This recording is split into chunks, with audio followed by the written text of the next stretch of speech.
So guys आज की Monday night raw जो हो रही थी पोर्टलैंड ओरिगन मोडा सेंटर से वो फाइनली एंड हो चुकी है। तो चलिए एक बार नजर मार लेते कि आज हमें यहाँ क्या कुछ देखने को मिला। सो वीडियो को एंड तक पूरा देखना, बस 5 मिनट की बात है। एंड नाउ आप देख रहे हैं रेसलमैनिक्स एंड सब्सक्राइब करना तो बनता है। तो शो की धमाकेदार स्टार्टिंग होती है the best in the world CM Punk से, जो गुस्से में रिंग की तरफ आते हैं। रिंग के अंदर आते हैं और कहते हैं कि देखो मैं अपने करियर में उस पॉइंट पर जा पहुंचा हूं जहां पे अब लोग मुझसे पूछते रहते हैं कि अब कितने मैच और लड़ पाओगे, और मैं कहता हूं कि तुम्हारी उम्मीद से ज्यादा। देखो जब मैं यहाँ पे वापस आया था ना, तो मैंने एक चीज कही थी कि मैं दोस्त बनाने नहीं आया, मैं पैसा बनाने आया हूँ। लेकिन मेरा मतलब ये नहीं था कि मैं एक इमॉर्टल एनिमी बना दूंगा। एंड अब क्योंकि हम हेल इन अ सेल में लड़ने वाले हैं, तो मेरी छोटी बहन ने मुझसे कहा कि ऐसा मत करो, मेरी वाइफ ने मुझसे कहा कि ऐसा मत करना। लेकिन अब कोई चारा नहीं बचा। तो ड्रू मैकिंटायर, क्या तुम मरने के लिए तैयार हो? क्योंकि अब मैं मरने के लिए तैयार हूँ। एंड इतना कहकर पंक धमकाते हुए वहाँ से चले जाते हैं। नेक्स्ट हमें नाइट का सबसे पहला मैच देखने को मिलता है बिटवीन शेमस एंड पीट डन। बताने को यहाँ कुछ भी खास नहीं है, दोनों ने लड़ाई काफी अच्छी करी, लेकिन फिर एक क्रिकेट बैट की मदद से पीट डन शेमस को पीट देते हैं और मैच को जीतने में कामयाब हो जाते हैं, लेकिन एक चीटिंग के साथ। फिर कुछ बैकस्टेज मूवमेंट के बाद हमें नटालिया वर्सेस ज़ोई स्टार्क के बीच में एक मैच देखने को मिलता है। एज यूजुअल बताने को कुछ भी नहीं था, एक रोल ऑन पिनफॉल की मदद से नटालिया मैच को जीत जाती है एज एक्सपेक्टेड। देन एक मैसिव बैकस्टेज मूवमेंट के बाद हमें जे उसो वर्सेस ब्रॉन ब्रीकर के बीच में एक सेगमेंट देखने को मिलता है, जहां वो अपने नेक्स्ट वीक के इंटरकॉन्टिनेंटल चैंपियनशिप मैच को एड्रेस कर रहे होते हैं। और इसी धेड़-बुन में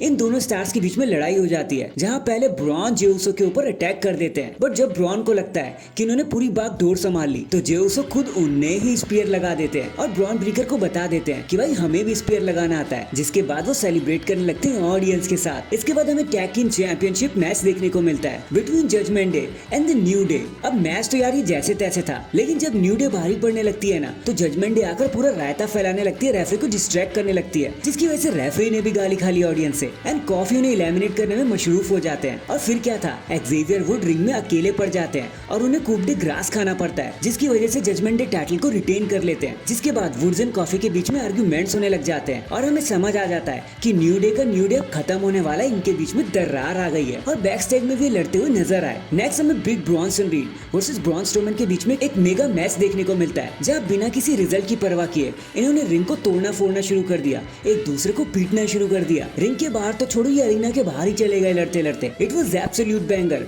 भाई, काफी मजा आया। मैच में देखो रिजल्ट तो कोई नहीं आया, लेकिन इन दोनों ने सबकी नाक में दम कर दिया लड़ते लड़ते, जो देखना काफी औसम था। इसके बाद हमें सैमी ज़ेन देखने को मिलते हैं, जो ऑब्वियसली अपने वर्ल्ड टाइटल को एड्रेस करने आए होते हैं और बताते कि क्यों उन्हें ही मौका मिलना चाहिए गंथर से सबसे पहले लड़ने का। कि तभी लडविग काइजर वहां जाते हैं और कहते हैं भाई सैमी तेरी प्रॉब्लम क्या है, तू रिंग के बीच में खड़ा होकर टाइटल मैच मांग रहा है, तू होता कौन है टाइटल मैच मांगने वाला। फिर वहाँ पर गंथर भी आ जाते हैं, जो दबी आवाज में एक तरीके से ऑर्डर दे देते हैं काइजर को कि सैमी ज़ेन को मारो, और वैसा ही वो करते भी हैं। और आज तो सैमी को मार खानी पड़ जाती है, जिसके बाद वो फाइट बैक करने की कोशिश करते हैं, लेकिन कुछ खास फायदा हो नहीं पाता क्योंकि गंथर ने अपना काम तो कर दिया। फिर एक बैकस्टेज मूवमेंट के बाद हमें बियांका वर्सेस इयो स्काई के बीच में एक सिंगल्स मैच देखने को मिलता है, जहाँ पर जब बियांका ब्लेयर एक 450 स्प्लैश लगा रही होती है ना, तो इयो स्काई अपनी नीज को ऊपर कर देती है, जिसकी वजह से उन्हें मूनसॉल्ट लगाने का मौका मिल जाता है। और सरप्राइजिंगली बियांका ब्लेयर मैच को हार जाती है और इयो स्काई मैच को जीत जाती हैं और सबको सरप्राइज कर देती हैं। एंड फाइनली ये सारी चीजें लीड करती हैं हमें हमारे मेन इवेंट की तरफ, जो होता है Dominik Mysterio versus Damien priest के बीच में। अब यहाँ तो देखो जजमेंट डे ने अपनी पूरी ताकत लगा ली, लेकिन वो डेमियन प्रीस्ट को रोक नहीं पाई। डेमियन प्रीस्ट एक साउथ ऑफ हेवन लगा ही देते हैं और मैच को जीत जाते हैं। लेकिन मैच की इमीडिएटली बाद जजमेंट डे डेमियन एंड रिया के ऊपर अटैक कर देते हैं, जिनकी मदद के लिए जे उसो वहाँ पर आते हैं। लेकिन अनफॉर्चुनेटली ब्रॉन ब्रेकर भी आकर उन पर अटैक कर देते हैं और उन्हें हेल्प नहीं करने देते। और फिर जजमेंट डे ने बचा हुआ सारा ही काम खत्म कर दिया और बता देते हैं कि नई जजमेंट डे सबके ऊपर भारी है। एंड डैंग, इसी के साथ हमारी आज की मंडे नाइट रॉ यहीं पर खत्म हो जाती है। वैसे आपका आज के शो के बारे में क्या कहना था, कमेंट करके जरूर बताना। एंड अगर चैनल पर नए हैं तो चैनल को अभी लाइक एंड सब्सक्राइब कर दो। बाकी मैं मिलता हूँ आपसे किसी और अपडेट के साथ, तब तक के लिए अपना ख्याल रखें और खुश रहें।